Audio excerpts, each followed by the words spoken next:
Erev Tov à toutes et à tous. Donc, on est toujours dans l'étude de notre Mishnah des Pirkei Avot. Et on va donc encore développer un certain nombre de commentaires sur ce texte qui est extrêmement riche, dans lequel donc on voyait en premier lieu l'enseignement suivant. Yafet Talmud de Torah im derech eretz. Belle est l'étude de la Torah im derech eretz, avec ce qu'on avait appelé le chemin de la terre, car l'effort que l'on produit dans les deux fait oublier la faute. Alors, on a donné un certain nombre d'interprétations ici. Je voudrais encore partager avec vous 2-3 idées que j'ai trouvées aujourd'hui et que je trouve particulièrement intéressantes.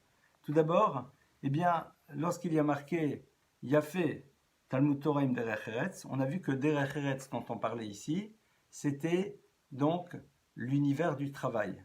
L'univers du travail, mais on a vu que c'était aussi l'univers du rapport à l'autre. D'accord? L'univers du rapport à l'autre, et on dit que les deux font oublier Avon. Font oublier Avon. Alors, il y a une autre lecture d'un maître qui dit la chose suivante. Nous savons qu'il y a plusieurs termes qui désignent la faute. Et lorsque l'on parle de la faute, il y a la notion de Avon. Avon, c'est quoi? C'est une faute qui est faite en pleine conscience. C'est-à-dire, l'individu sait parfaitement ce qu'il est en train de faire, il a parfaitement conscience que c'est quelque chose d'interdit, et malgré tout, il va le faire. Alors vous allez dire, concrètement, faire disparaître cette faute, parce que c'est ça la lecture de ce commentaire, c'est pas simple, parce que la personne était volontaire dans son acte, elle était en pleine conscience, comme on dirait aujourd'hui. Eh bien, la Mishnah nous dit, et c'est donc une autre lecture de la Mishnah, Yafet Talmud Torah im derech eretz. Il faut savoir qu'il y a deux choses qui ont une dimension particulière qui peuvent faire disparaître ce type de faute, évidemment, pardonnez-moi, si l'individu se repent. Quelles sont ces choses? Eh bien, c'est l'étude de la Torah et avoir un modèle de relation correcte avec l'autre, c'est-à-dire s'investir dans une relation correcte avec les autres. Pourquoi? Il y a un verset qui nous dit, c'est un texte du Talmud, Alvai oti azu v'torati shamaru. Dieu dit, même si le peuple d'Israël m'a oublié, mais qu'ils ont gardé la Torah, eh bien c'est déjà extraordinaire, car la lumière qui est à l'intérieur d'elle, eh bien, Marziram le Moutav peut les ramener vers le bien. On voit donc qu'il y a ici quelque chose de particulier dans l'étude de la Torah, qui a une valeur incroyable, puisque Dieu dit, même s'il y a oubli de Dieu, c'est-à-dire de ses préceptes, ici en l'occurrence, on a mis Dieu de côté au moment où on faute, néanmoins l'étude de la Torah peut les ramener vers de meilleures choses, et donc si la personne est dans le regret, l'étude de la Torah et l'effort qu'elle va fournir dans cette étude de la Torah, eh bien, peut faire disparaître ce type de faute. Et la seconde chose, c'est qu'il y a un midrash qui nous dit la chose suivante, un texte de la tradition rabbinique qui nous dit la chose suivante, Gadol HaShalom, grand est la paix. La paix, c'est une notion extrêmement grande. Pourquoi? Et je vais vous lire le midrash. Il dit, She'afilu Yisrael ovdim avodazara v'shalom benehem, omer hamakom, eni yachol ishlot bahem kevan she'shalom benehem. Dieu dit, même si le peuple d'Israël, malheureusement, est en train de se consacrer à l'idolâtrie, qui est quand même quelque chose d'extrêmement grave et de très répréhensible dans la Torah, le fait qu'ils soient en shalom, le fait qu'ils soient en paix, eh bien, fait que je ne peux à ce moment-là les sanctionner. Et on voit d'ailleurs que les textes nous disent qu'il y a eu des périodes dans lesquelles, dans le peuple d'Israël, eh bien, il y avait des dysfonctionnements réels dans la relation à Dieu, mais comme la relation à l'autre était dans la perfection, eh bien, évidemment, le regard que Dieu portait sur le peuple juif à ce moment-là était totalement différent. Et le texte nous dit qu'il partait en guerre et qu'il gagnait. Pourquoi? Parce que la notion du shalom, être avec les autres, être en lien avec les autres, faire attention à ce que la relation se passe bien, a une dimension extrêmement importante. Et donc, c'est une autre lecture chez Yegiyat Shenehem, que l'effort qui est fourni dans les deux, Meshakachatavon, fait oublier littéralement la faute, c'est-à-dire que même cette faute volontaire que l'individu a pu commettre, s'il s'efforce d'être dans l'étude de la Torah, s'il s'efforce de se raffiner dans son comportement dans la relation à l'autre, eh bien, ces notions-là peuvent disparaître. Il y a aussi ici une autre lecture que j'ai trouvée très très jolie d'un rabbi chassidique qui dit la chose suivante. Il dit que Torah im derech eretz, c'est-à-dire l'étude de la Torah et Derech Eretz, et le chemin de la terre, et là on va comprendre tout de suite ce qu'il veut dire par là, eh bien, sont extraordinaires et mettre de côté tout l'univers de la faute. Pourquoi dit-il? Alors, lui va traduire le mot Derech Eretz comme le chemin que la terre, c'est-à-dire sur celle que l'on marche, eh bien, a l'habitude d'avoir. Alors, de quoi s'agit-il? Il va donner une idée extrêmement belle. Il dit, regardez, la terre est nourricière. C'est à partir de la terre que nous allons véritablement tout recevoir. Elle nous donne ce qui est nécessaire pour vivre. Elle donne aux animaux ce dont ils ont besoin pour vivre. Eh bien, cette terre, alors qu'elle a une telle importance pour notre survie, nous marchons sur elle. Tous les jours, quand nous allons dehors, nous marchons sur cette terre. Et cette terre ne proteste pas. Alors évidemment, ici, c'est une métaphore. Et il nous dit, voilà, ce texte-là nous dit « Gadol Torah im derech eretz ». Belle est l'étude de la Torah lorsqu'elle s'accompagne d'un comportement de ce type. Pourquoi? Parce qu'il voit le danger qu'il pourrait y avoir d'une personne qui serait dans l'étude, d'une personne donc qui, quelque part, à travers son étude, grandit. Et comme elle grandit, elle transmet, elle donne aux autres ce dont ils ont besoin dans le domaine spirituel, elle enseigne. Et puis cette personne-là, eh bien, va réaliser qu'à un moment, derech eretz, certaines personnes ont tendance à lui marcher dessus, c'est-à-dire à ne pas la calculer, à avoir des comportements peut-être qui peuvent être dérangeants. Eh bien, il dit voilà. C'est à ce moment-là on nous dit, sache que l'étude de la Torah, qui s'accompagne d'un trait de caractère de ce type, c'est-à-dire de mettre de côté, lorsque les autres nous marchent un petit peu dessus, même si par ailleurs nous leur donnons le maximum de nous-mêmes, c'est ça véritablement qui est yafé, c'est ça qui est une chose qui est extrêmement belle. Donc, évidemment, on ne rentre pas dans l'explication première de la Mishnah, mais ce maître voit ici une allusion, un modèle de comportement qui, au fond, est extrêmement positif pour l'individu. Et maintenant, on continue. Il y avait marqué « V'chol Torah, shen ima melacha » et toute Torah dans laquelle il n'y a pas de travail qui est associé, sauf Abetela v'goreret avon, on a dit qu'à la fin, elle va s'annuler, et goreret avon, il va y avoir un moment des fautes. Pourquoi? Parce que la personne qui n'a pas de quoi vivre, eh bien, au bout d'un moment, peut se retrouver dans des problématiques très très importantes, et elle peut se retrouver à voler, à faire d'autres choses. Pourquoi? Parce que face à un besoin économique, on ne sait jamais comment l'individu va fonctionner. Alors, on a hier ouvert notre réflexion sur la problématique donc, de l'étude de la Torah par rapport au monde du travail.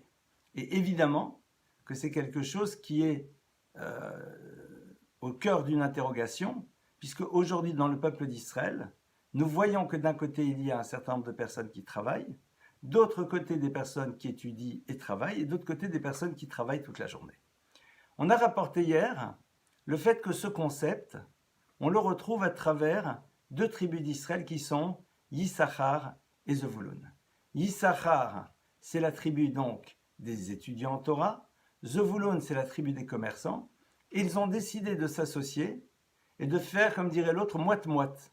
C'est-à-dire que Yissachar fournit à Zevulun tout ce qu'il a besoin au niveau économique, et Zevulun, en échange, lui dit que le mérite de la Torah qu'il étudie sera aussi valable pour Yissachar comme s'il avait étudié lui-même. Pour Zevulun, pardonnez-moi, comme s'il avait étudié lui-même. Ça ne veut pas dire pour autant que Zevulun est dispensé, mais lui étudie beaucoup moins. Donc ce concept, il existe dans la Torah. Et au passage, on retrouve au fond une discussion dans le Talmud entre deux maîtres. L'un c'est Rabbi Ishmael et l'autre c'est Rabbi Shimon Bar Yochai. Et leur discussion c'est de savoir est-ce qu'au fond on doit se consacrer exclusivement à l'étude de la Torah et puis avoir totalement confiance dans le Créateur de l'univers qu'il nous amènera ce dont on a besoin, ou alors se consacrer au commerce, au travail et à l'étude de la Torah en parallèle. Et c'est une discussion entre les deux. Et ces deux maîtres, entre guillemets, expriment chacun une position différente. Et le Talmud de nous dire, beaucoup ont voulu faire comme Rabban Shimon Bar Yochai, c'est-à-dire se consacrer totalement à l'étude et mettre de côté toutes les contingences matérielles, velo alta beyadam, et ça n'a pas fonctionné pour eux. Par contre, beaucoup ont fait comme Rabbi Ishmael, c'est-à-dire de diviser leur temps entre l'étude et le travail, ve alta beyadam, et c'est quelque chose qui a fonctionné pour eux. Donc on voit que déjà à l'époque du Talmud, cette problématique existait, que nous avons deux grands maîtres qui ont des visions différentes, mais le texte nous dit que la proposition que fait Rabban Shimon Bar Yochai, Rabbi Shimon Bar Yochai, qui est de se consacrer exclusivement à l'étude et de laisser le reste dans les mains de Dieu, eh bien, peu de personnes ont réussi à accéder à cette dimension. Alors, néanmoins, il garde sa position. Ça veut dire quoi?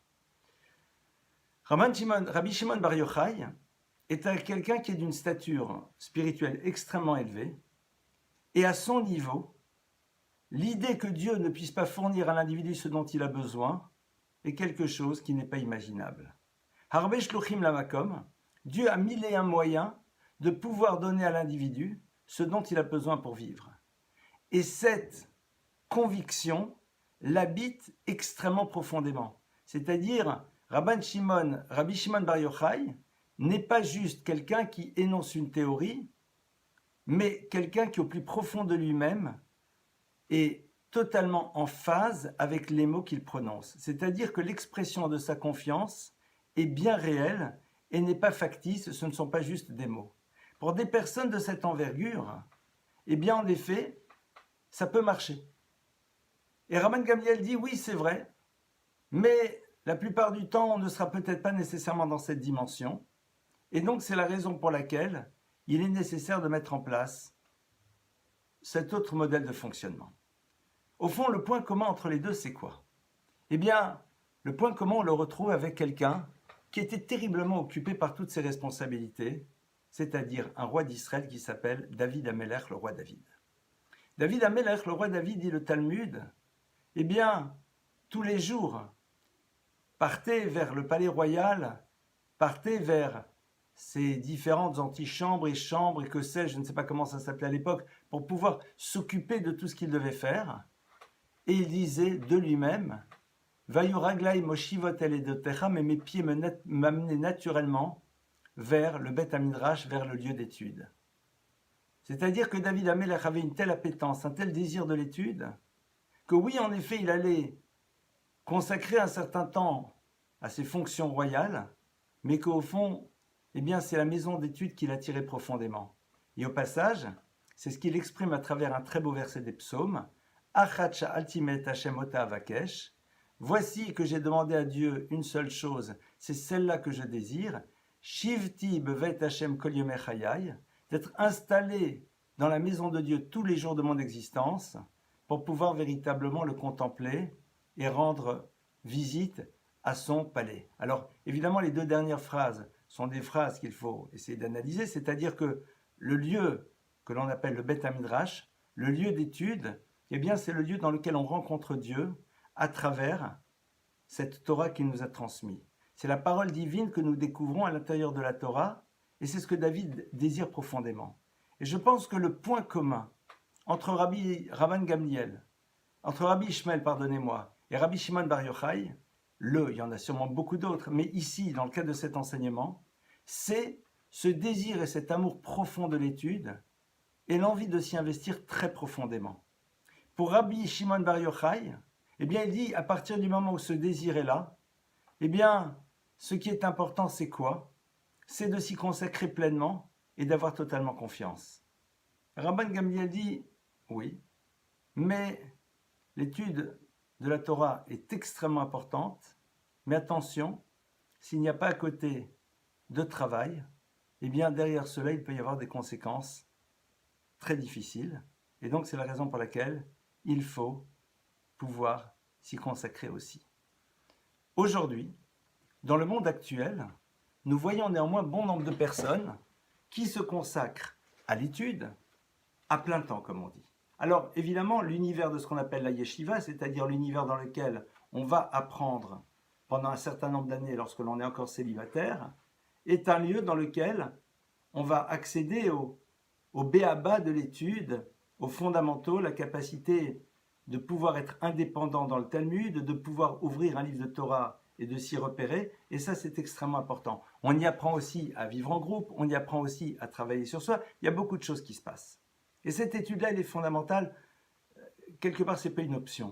Vous savez d'ailleurs que, imaginez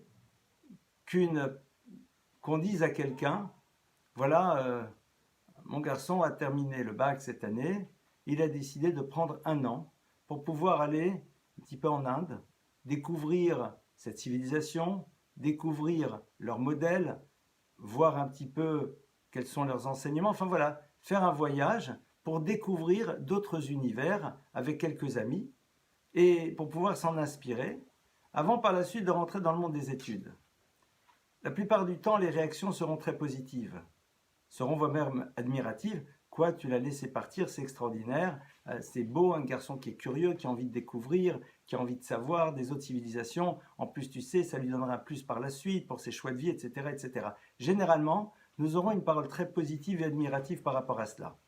Mais si vous remplacez le mot « partir en Inde » par « partir étudier à la yeshiva en Israël », il y a de fortes chances que la plupart du temps, les réactions ne soient plus du tout les mêmes. Comment? Qu'est-ce que tu l'envoies étudier la Torah pendant un an? Mais tu te rends compte, il va perdre son temps, il va se retrouver là-bas, il va devenir religieux, et tu ne te rends pas compte de ce qui va se passer, et quel est l'intérêt, et tu crois qu'il n'a pas assez appris chez toi, et de toute façon vous pratiquez, donc pourquoi il a besoin d'en faire plus? Je suis sûr et certain que c'est encore un rabbin qui lui a bourré la tête, etc., etc., etc. Intéressant. Intéressant de voir que, au fond, suivant la manière dont on décrit les choses, les réactions sont parfois totalement différentes. Eh bien, il faut savoir que cette étude de la Torah, elle est capitale. Et tout le monde doit pouvoir y accéder. Et aujourd'hui, on a cette chance incroyable de pouvoir envoyer nos enfants dans le monde de l'étude, dans les yeshivot pour garçons, dans les yeshivot pour filles, ne serait-ce qu'un an, pour qu'ils apprennent à découvrir ce qui va leur servir toute leur existence. Et là-dessus, il y a quelque chose à ne pas laisser passer. Et puis certains, par la suite, vont se consacrer toute leur vie à l'étude. Et là, ce qui est très intéressant, c'est que quand vous regardez Maïmonide, Maïmonide va avoir deux textes très différents. Dans un texte, il parle de manière très dure de ces personnes qui se font entretenir pour étudier la Torah. Et par ailleurs, il va écrire dans un autre texte la grandeur et la valeur de ceux qui décident de mettre de côté les futilités de l'existence pour se consacrer pleinement à l'étude de la Torah, et ce, en permanence. Maïmonide, au fond, ne se contredit pas. D'un côté, Maïmonide fait émerger le danger de ceux qui, en effet, vont vouloir trouver des solutions de facilité en se mettant à l'étude et en ne voulant pas assumer leurs responsabilités, en demandant à la communauté d'assumer, parce qu'eux peut-être sont motivés par l'étude, mais souvent il peut y avoir une certaine forme de paresse. En écrivant cela, Maïmonide est en train de dire « Attention, si votre étude n'est pas pleine et entière, si vous ne vous consacrez pas à 100% à celle-ci, si quelque part c'est un lieu de refuge, alors c'est une catastrophe. Mais évidemment, si cette étude devient passion, si cette étude n'est pas le lieu de refuge que vous cherchez, si cette étude est là pour vous nourrir et par la suite réussir à nourrir les autres à travers la transmission d'un savoir et d'une connaissance, alors oui, en effet, évidemment, il y a lieu de s'y consacrer à 100%. Il faut savoir que le concept de ce qu'on appelle aujourd'hui le kollel, c'est-à-dire de ces lieux dans lesquels des hommes mariés étudient toute la journée et reçoivent une bourse qui généralement est plutôt minime, même très minime. En Israël, ça peut varier de 900 shekels par mois, c'est-à-dire 230 €, à, quand c'est vraiment un lieu dans lequel on paye très bien, 3500, 4000 shekels, c'est-à-dire aux alentours de 1000-1200 €. C'est-à-dire, vous voyez là, c'est Byzance, n'est-ce pas? Donc évidemment, il y a un vrai renoncement. Il y a un vrai renoncement et il y a un choix de couple. Néanmoins, le kollel est une invention moderne. C'est quelque chose qui n'existait pas il y a encore, on va dire, une centaine d'années. Et ce pour une raison très simple. C'est que, à l'époque d'abord, les configurations des communautés n'étaient pas les mêmes. Les gens étudiaient beaucoup plus parce qu'ils étaient moins dans les transports, moins dans toutes ces choses-là. Et lorsque quelqu'un était doué pour l'étude, c'était généralement sa famille ou sa belle-famille, sa famille et sa belle-famille qui entretenaient le jeune couple, pour que le garçon se consacre à l'étude encore et encore, et que par la suite, il puisse en effet avoir un poste de rabbin, de juge rabbinique, que sais-je. Donc en effet, il existait des personnes mariées qui étudiaient toute la journée et qui étaient entretenues par les familles pour pouvoir leur permettre d'accéder à cela. Et ça, c'est quelque chose qu'on peut entendre et qu'on peut comprendre. Quand quelqu'un se consacre à des études de haut niveau pendant un temps important pour pouvoir par la suite occuper un poste, il est normal qu'il soit soutenu. Néanmoins, on va constater malheureusement à la fin du siècle dernier, au début de ce siècle, qu'il va y avoir une baisse notable des personnes qui étudient la Torah. Nous, on a une vision parfois un peu surannée de cette époque pré-Shoah, en étant persuadé que tout le monde était religieux, et ce n'est pas vraiment comme ça que ça fonctionnait sur le terrain. Et donc oui, il existe encore des yeshivot, mais l'ouverture au monde, pas dans le sens positif du terme, c'est-à-dire le siècle des Lumières, c'était pas vraiment à cette époque, mais c'est ce qui était vécu par le peuple juif, avait amené beaucoup de jeunes à déserter les bancs de l'étude et être attirés par toutes sortes d'idéologies, entre autres beaucoup par le communisme et tout ce qui va tourner autour de cela.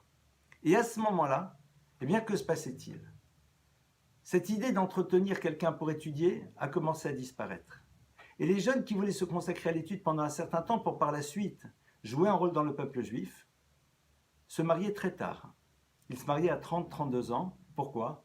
Parce qu'ils savaient très bien que le jour où ils allaient se marier, ils devraient à ce moment-là se consacrer pleinement à la parnassa, c'est-à-dire au travail pour nourrir leur famille. Et on se retrouvait donc face à un péril important de ne plus avoir de cadre, de ne plus avoir de maître, de ne plus avoir d'enseignant. Et c'est à ce moment-là que les maîtres de l'époque ont, j'ai envie de dire, inventé ce concept. C'est-à-dire, on dit, eh bien, vous pouvez vous marier plus tôt, ce n'est pas un problème. Et vous allez pouvoir continuer à étudier, car c'est la communauté qui va prendre en charge la dimension financière des choses pour vous permettre d'étudier sereinement. Et c'est ce système-là qui a commencé à se mettre en place déjà en Pologne, de manière petite et au fur et à mesure il s'est développé. Vous savez qu'à l'époque, les étudiants en Torah étaient très méprisés. Ils étaient un petit peu la lie du peuple, puisqu'ils ne produisaient rien, ni de révolution, ni d'argent. Et souvent d'ailleurs, quand on voyait qu'une jeune fille devenait un peu vieille fille ou avait des difficultés à se marier, les gens disaient « Oh, celle-là, c'est sûr et certain qu'elle va se marier avec quelqu'un qui étudie la Torah, parce qu'il n'y a que lui qui voudra bien. » Vous voyez un état d'esprit qui était pas top malheureusement, mais bon, beaucoup d'événements se sont passés qui ont généré cet état d'esprit. Et cette dimension du kollel va se développer et va continuer. Et au passage, elle va permettre à l'ossature du peuple juif de continuer à se perpétuer, c'est-à-dire l'étude de la Torah, sa transmission et son enseignement. Alors les gens disent oui, mais il ne faut pas exagérer, quand même on n'est pas là. Mais qui va enseigner à nos enfants? Qui vont leur transmettre? Qui vont encadrer? Qui va s'investir? Aujourd'hui, ne serait-ce qu'en France, nous sommes une communauté de, allez, 450, 500 000, 600 000, que sais-je, en tout cas on va dire au moins 450 000. Allez, 450 000 juifs. D'après vous, combien y a-t-il aujourd'hui en France de personnes mariées qui se consacrent à l'étude de la Torah à plein temps et exclusivement à elle par rapport à notre communauté? S'il y en a 500, c'est déjà énorme. Je dis bien 500. Nous sommes 450 000. Nous sommes 450 000. Eh bien, s'il y en a 500, c'est énorme. Alors oui, il y a les jeunes qui étudient dans la yeshiva, mais eux aussi ne sont pas si nombreux que cela. Les hommes en noir, comme on les appelle, ne sont pas tous des rabbins et ne sont pas tous des personnes qui étudient toute la journée à la yeshiva. Combien d'individus nous connaissons qui ont en effet cet aspect des hommes en noir et on est persuadé qu'ils sont des rabbins ou des étudiants de yeshiva à plein temps et qui sont qui plombiers, qui chirurgiens, qui électriciens, qui avocats, qui ce que vous voulez. Seulement, ils ont adhéré à un univers et quelque part, on en pris les codes vestimentaires, ce qui est encore une autre réflexion à voir. Donc, la melacha, le travail est très présent à l'intérieur du monde juif pratiquant. Mais néanmoins, ceux qui étudient la Torah à plein temps, tout d'abord, le font et vivent dans la difficulté, mais c'est un choix assumé. De même, comme de leur épouse. Leurs épouses, et non pas comme on a pu le voir dans certains films, on ne les oblige pas à épouser X, Y ou Z. Ça existe, comme partout, comme dans tous les univers. Il y a partout en effet des dysfonctionnements. Elles font des choix, elles décident de se consacrer à elles-mêmes travailler pour que leur mari puisse étudier la Torah à plein temps parce que c'est un des buts de leur existence. Évidemment, l'économie d'un couple de ce type n'est pas la même que celle d'un couple classique, mais c'est l'expression d'un choix et donc d'une vie épanouie et heureuse. Alors vous allez me dire, j'en connais qui ne sont pas heureux. Je suis bien d'accord, comme partout. À partir de là, on réalise que pour pouvoir faire en telle sorte que la Torah existe dans le peuple d'Israël, nous sommes obligés de réinventer de manière constante la manière dont cette étude va être présente afin qu'elle puisse se pérenniser. Et au passage, regardez, les modèles de transmission sont les seuls qui évoluent dans le judaïsme. Les téphilines sont toujours les mêmes. Les talites, ces châles de prière sont toujours les mêmes. Le kidouche sera toujours le même. La prière, c'est identique. Les règles des commandements des mitzvot ne bougent pas. Les seules règles qui vont bouger, de manière très impressionnante, vont être les règles de l'étude de la Torah. Car si vous regardez le Talmud, à l'époque, on enseignait le Torah d'abord à Jérusalem, et seulement à certains enfants et pas d'autres. Il y avait quand même des règles, et au fur et à mesure, tout bouge. Pourquoi ? Parce que l'étude de la Torah étant l'oxygène du peuple juif, eh bien celle-ci doit pouvoir se réadapter de manière constante, fonction des sociétés et des époques dans lesquelles elle se trouve. Et c'est la raison pour laquelle, eh bien, les Chachmei Israël, les maîtres du peuple juif, vont être capables, malgré des textes de ce type, d'inventer de nouveaux modèles pour perpétuer cette Torah et son étude à l'intérieur du peuple juif, et que cette étude puisse se répandre sur toutes celles et sur tous ceux qui sont dans la soif du savoir et de la connaissance. Donc, ce n'est pas un enseignement exhaustif sur ce sujet, mais comme j'en avais déjà parlé pas mal en posant un certain nombre de questions au début de l'étude de cette Mishnah, il était important que l'on comprenne comment fonctionne un système, mais surtout, de se rappeler que la question que l'on posera à l'individu après 120 ans, premier lit, alors ce n'est pas la première, mais c'est une des questions qu'on lui posera, c'est « Kava ta'itim la Torah ». C'est-à-dire, t'es-tu fixé des temps pour l'étude de la Torah?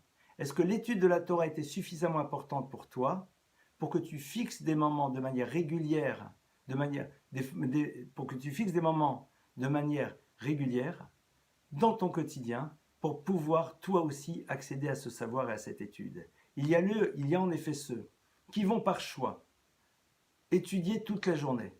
Et j'ose espérer que c'est par choix, car si c'est pas par choix, mais juste par mimétisme ou par pression sociale, c'est terriblement dommage. Et puis, il y a ceux qui vont faire un autre choix, qui ne sont pas moins ou mieux que les autres. Ils ont tout simplement pris une direction, mais le point commun qu'ils ont, tous, c'est l'importance qu'a la Torah et son étude dans leur vie. À travers une étude qui parfois ne sera que 10 minutes par jour, parfois 1 heure, parfois 2 heures, parfois 3 heures, parfois 8 heures, parfois beaucoup plus. Mais cette étude-là, elle est un petit peu cet oxygène, et c'est cela que les gens vont rechercher, non seulement pour se nourrir eux, mais pour pouvoir nourrir toutes celles et tous ceux qui eux aussi ont envie de s'abreuver aux sources de la Torah. Nous allons, Bezrat Hashem, dimanche, continuer cette Mishnah qui n'est pas terminée. En attendant, je nous souhaite à toutes et à tous Laïla Tov, plein de bonnes nouvelles. Merci de votre présence et merci de votre écoute.